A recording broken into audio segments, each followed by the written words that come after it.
Okay, listener, get this. Mm, Dragon Age. yeah. The Veilguard. Yeah, It's finally here. it is. I How bad know. is it? You've been waiting for this one. Oh, yeah. Probably with a mix of excitement For sure. and a little healthy skepticism Yeah, yeah. after all the rumors Oh, so many. and delays. Uh, But it's here. launch day is finally here. Yeah. And today, Today. we're diving deep Deep dive. into a stack of reviews, Okay. previews, Oh. even wiki deep dives. Oh, wow. To give you the ultimate pre-play picture, I like it. is Veilguard the BioWare comeback we've Mm. craved? Or another stumble? Big question. Let's find out. Let's do it. So, well, What's so fascinating about this one yeah. is how much Mm. the game's development Wow. mirrors Uh-huh. BioWare's own journey Absolutely. over the Over past years. quite a few years. Remember back in 2015? When a smaller Dragon Age project, Smaller code. codenamed Joplin, Playing, yeah. was in the works. That's right. It was supposed to be this really tight, narrative-focused game It's interesting. set in Tevinter, Finter, yeah. almost like a breath of fresh air. Oh, I said. After Inquisition, Right, yeah. a more intimate experience. Yeah. But then things took a turn, didn't they? Well, they did, yeah. What happened? Well, Andromeda Oh. and Anthem's development struggles Oh, yeah. really pulled resources and staff away I see. from Joplin. Oh, no. And eventually, in 2017, Right. the project was shelved. Show me. Apparently, it didn't fit into EA's vision What? for live service games, which were Wow. huge at the time. Right. Can you imagine pouring your heart into a project Yeah. only to have it shelved? Yeah. Talk about a creative punch to the gut. Oh, it's rough. It is. It's almost like a game development version Oh, of Game of Thrones. yeah. You never know who's going to get axed next. It's true. But the story doesn't end there, right? It doesn't, no. They resurrected the project They did. under a new code name. That's right. What was it? So in 2018, Okay. they brought it back as Morrison. Right. But this time around, Okay. they shifted gears Oh, to build it around those live service features, I see. using Anthem's code as a base. Anthem's code. It was right when the industry was obsessed with games like Destiny Destiny, yeah. and The Division. Oh, right. So it made sense at the time. Right. Ride that live service wave. Yeah.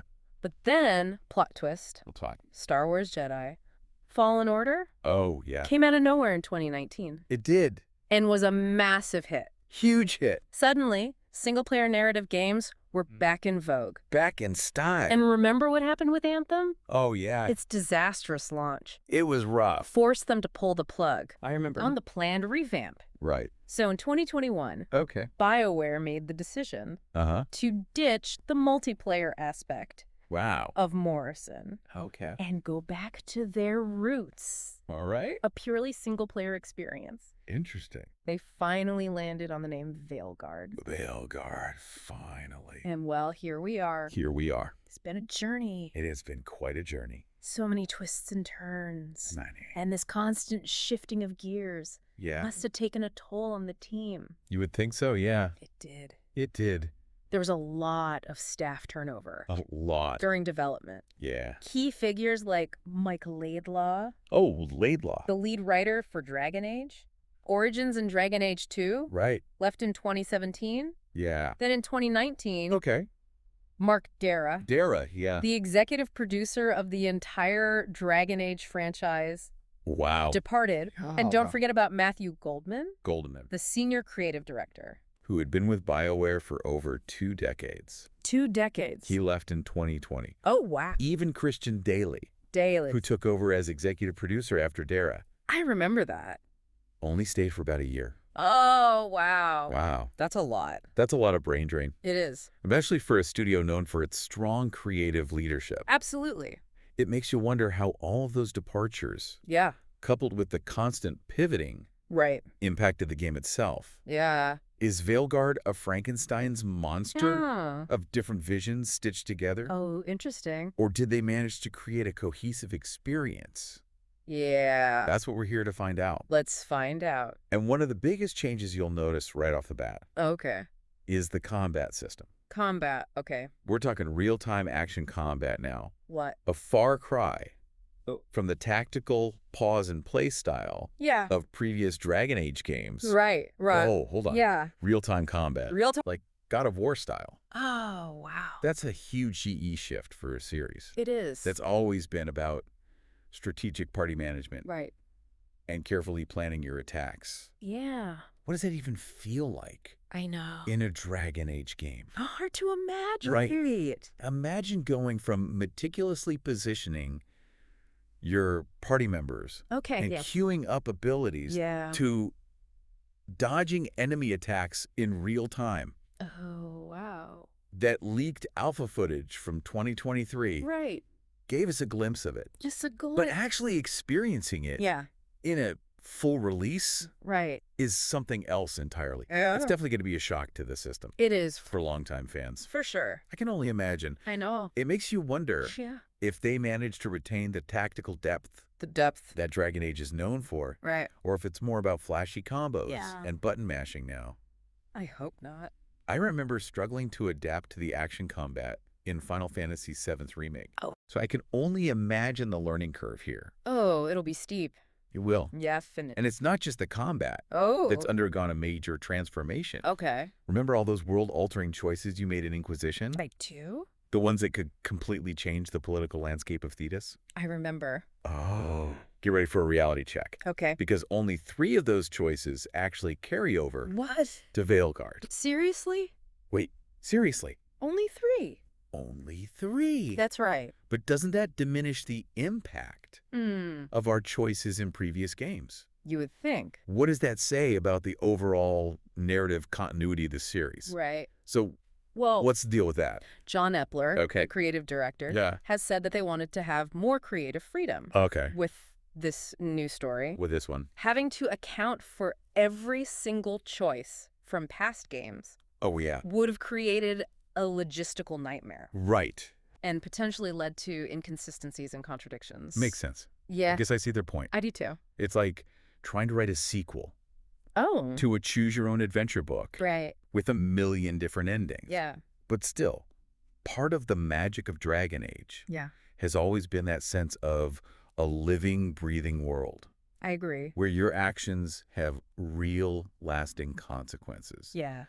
Will it feel the same if those choices are downplayed? Good question. That's a question a lot of fans are grappling with right now. I bet. But there is one area where they've actually expanded player choice. Okay. Character creation. All right. They've completely overhauled the system. Cool. Giving you more freedom than ever before. Nice. You can now customize body size and individual body parts. Okay. Completely independent of your chosen voice or pronouns. Wow. That's a huge step forward. It is. In terms of inclusivity and player expression. Yeah. It sounds like they're really trying to allow players to create a character that truly represents them. Yeah, that's great. Did they say anything about importing your Inquisitor? They did, actually. Oh, really? Yeah. What did they say? You actually have the option of recreating your Inquisition protagonist. Oh, wow. If you want to maintain that sense of continuity. Oh, that's cool. Yeah. Well, I imagine some players might be more interested in forging a completely new identity in this new era of Dragon Age. I could see that. So we've got major changes to combat, a streamlined world state import, and a more inclusive character creator. Very cool. It definitely sounds like they're trying to shake things up. It does, doesn't it? It really does. Yeah. Yeah, it really does feel like a new era for the series. It does. And with all these changes, the big question is, how does the story hold up? That is the question. This is Dragon Age, after all, where the narrative is king. We're all eager to see if the story lives up to the legacy of its predecessors. I think so. What's the overall consensus from the critics? Well, that's where things get really interesting. Uh-oh. The reviews paint a bit of a mixed picture. Okay. Some critics, like IGN, are calling it a return to form for BioWare. Okay. Praising the classic RPG storytelling and the depth of the characters. I like it. But then you have reviewers like Lewis over at The Guardian, who are less enthused. Okay. They find the writing a bit inconsistent. And the main plot, well, a little underwhelming. So not a universal rave then? I mean, not quite. What specifically didn't resonate with some reviewers? Was it the pacing? Could be. Dialogue? Maybe. The overall plot structure? Yeah, I mean, A common thread in the less favorable reviews is this feeling that the game doesn't fully trust the player's intelligence. Interesting. It tends to over-explain things, Okay. spell everything out, instead of letting players draw their own conclusions. I see. There's this quote from the Guardian review that really stood out to me. Okay. It says, the game has a habit of repeating events that have just happened and pointing out things you've just seen. Ouch. It's rough. It's like that friend who keeps explaining the joke even after everyone's gotten it. Right. It can really kill the mood. For sure. Especially in a game like Dragon Age. Yeah. Where we want to feel immersed in the world and unravel the mysteries ourselves. I agree. Right. And then there's the big bad himself. Yeah. Solus. Solus? The Dreadwolf. Oh, the Dreadwolf. He was such a compelling character in Inquisition. He was. Full of mystery and intrigue. Absolutely. But some critics are saying he's underutilized in Veilguard. Oh, no. And his arc feels a bit too predictable. That's a shame. It is. He had so much potential as an antagonist. So much. You're waiting for him to do something truly shocking or unexpected, but it never quite happens. Never happens. Right. And the predictability extends to some of the plot points as well. You can kind of see where things are going. Yeah. Which takes away some of the excitement. Right. And the element of surprise. So it's not all sunshine and roses in the narrative department. It's not. But hey, at least the companions are well written, right? You know. BioWare has a knack for creating memorable characters. They do. So I'm hoping they delivered on that front. Well, that's actually one of the highlights of Veilguard. Oh, good. Many reviewers are calling the companions some of the best BioWare has ever created. Nice. With rich backstories and compelling personalities. Oh, that's good to hear. Yeah. Any standouts in particular? Oh, for sure. I always have a soft spot for the rogues and mages. I get that. Who's good? There's this necromancer named Emmerich. Emmerich. Who's getting a ton of praise. Okay. Apparently, he's a really refreshing take on the edgy goth death mage trope. Right. And his interactions with his skeletal servant Manfred are hilarious. A necromancer with a sense of humor. I know. I'm intrigued. He's great. Emmerich is already moving up my list of companions to befriend. He should be. But there's always one companion who doesn't quite hit the mark. There always is. Any contenders for that title this time around? You know, there's been some discussion around a character named Tosh. Tosh. The Guardian review in particular raised some concerns about her portrayal and how she fits into the overall narrative. Right. They felt her character was more of a collection of ideas rather than a fully realized person. I see. And they weren't completely sold on the way certain aspects of her identity were handled. Ah, so that's where some of that mixed bag feeling comes from. I think so. It's great to see BioWare trying to represent diverse characters and perspectives. It is. But it sounds like they might have stumbled a bit in their execution.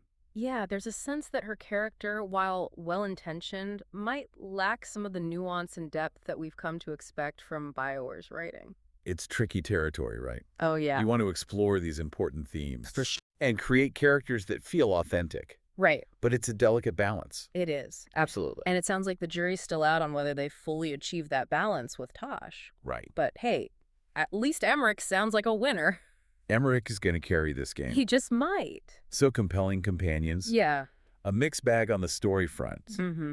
What about the world itself? The world. How does Veilguard handle exploration? Well, remember how Inquisition had that massive, sprawling open-world design? Oh, yeah, those sprawling maps. So big. Sometimes it felt like I spent more time riding my mount than actually playing the game. It did feel that way sometimes, yeah. Right. Veilguard takes a slightly different approach. Okay. It's more of a hub-and-spoke design. Hub-and-spoke. Where you have these central hub areas connected by magical portals. Hub-and-spoke, so more like the Mass Effect games. Exactly. You travel between different planets or locations through a central hub. Right. Interesting. Think of it like this. You have your main base of operations. Yeah. And from there, you can access different regions through these magical portals. All right. It's a streamlined approach that allows them to focus on creating more detailed and visually stunning environments. So instead of one giant seamless world, right, we're getting a series of interconnected, more focused areas. Exactly. It makes me think of those beautifully crafted levels in God of War. I can see that. Does this mean there's less emphasis on exploration? Well, that's one of the criticisms some reviewers have raised. Oh, really? They felt that this hub-and-spoke design felt a bit restrictive, Okay. especially in the city of Minrathos. Oh, Minratha. It's supposed to be this sprawling ancient metropolis. It is. But the way it's structured, you don't really get that sense of scale or Oh. the freedom to explore it organically. Oh, that's a shame. Yeah. I was hoping for a truly immersive city experience. I was too. Something along the lines of Novigrad and The Witcher 3. That would have been cool. So gorgeous environments. They are beautiful. But maybe a bit limited in terms of free exploration? I think so. What about the technical side of things? Mhm. Any major bugs or performance issues reported?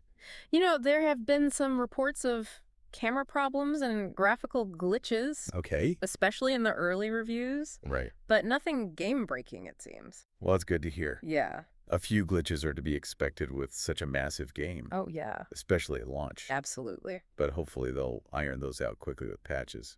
Fingers crossed. So we left off talking about glitches. We did. And, Yeah. it's a classic BioWare launch in some ways. It is. Isn't it? Yeah, it does seem like they're carrying on that tradition. They just always have a couple little Yeah. things to iron out. Exactly. Yeah. But hey, at least the game is visually stunning. Oh, it's beautiful. And we haven't even talked about the music yet.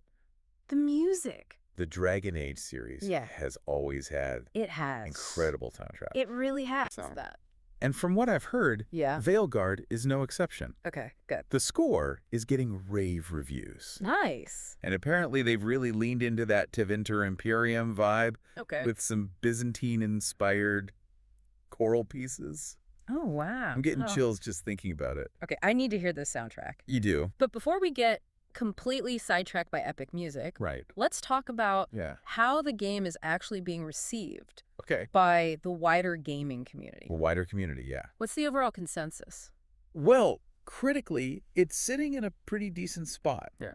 The Metacritic score is hovering around 84, which puts it right up there with Inquisition Okay. and above Andromeda. That's not bad at all. No, not bad. It seems like critics are cautiously optimistic, Yeah, acknowledging the flaws, for sure. while still appreciating the ambition and the effort put into the game. Definitely. And early pre-order numbers were quite strong, Oh, really? especially on PlayStation 5. Oh, wow. But there's another piece of the puzzle we need to consider, Okay. and it's a big one. What's that? The influence of YouTubers and streamers. Right. Their opinions can carry a lot of weight these days, They do? especially among younger gamers. Yeah. What's the general sentiment from those folks? So that's where things get a bit more Uh-huh. complicated. Okay. We've mentioned Skill Up and Maddie Plays a couple of times. Right. And they're two of the biggest names in gaming commentary. They are? And they've both been pretty vocal Okay. about their issues with Veilguard. Uh-oh, this doesn't sound good. It's not all positive. Are they echoing some of the criticisms we've already discussed? Some, yes. Okay. They're not fans of the simplified combat. Right. And they found some of the story elements predictable and lacking in depth. Okay. But there's one specific issue they've both brought up Okay. that's generated a lot of debate. Right. And it revolves around the character of Tosh. Right. We touched on it briefly earlier. We did. But they really dive deep into their critiques. Okay, this is what I was afraid of. Oh. We knew this was coming. I figured. So let's talk about Tosh. Let's do it. Why has she become such a focal point of controversy? Hmm. What are Skill Up and Maddie Plays saying about her?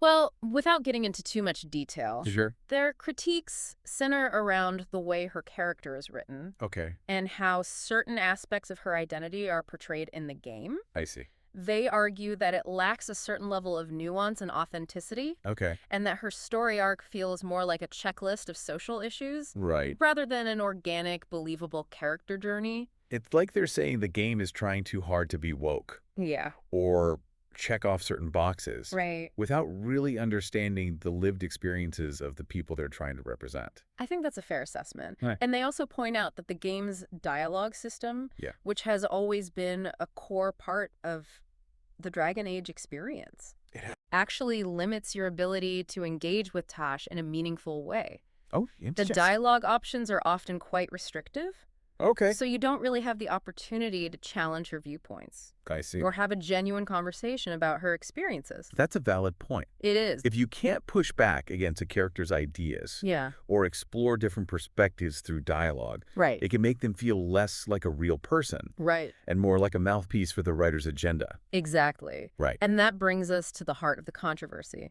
Okay. The question of authorial intent versus player interpretation. Interesting. Is it fair to criticize a game for not portraying a character in a way that aligns perfectly with our own understanding or beliefs? It's a tough question. It is. On the one hand, art is subjective, Right? and everyone is going to have their own interpretation. Absolutely. But on the other hand, it's important for creators to be mindful Yeah. of how their work might be perceived, especially when dealing with sensitive topics. Absolutely. Right. And I think it's important to acknowledge that representation matters. Yeah. When a game features a character who shares your identity or background, Yeah. it can be incredibly validating and empowering. Absolutely. But when that representation falls short or feels inauthentic, Right. it can be just as alienating and hurtful. It can be. Yeah. So where do we go from here? How do we have these conversations about representation in games Yeah. without resorting to anger, blame, or censorship?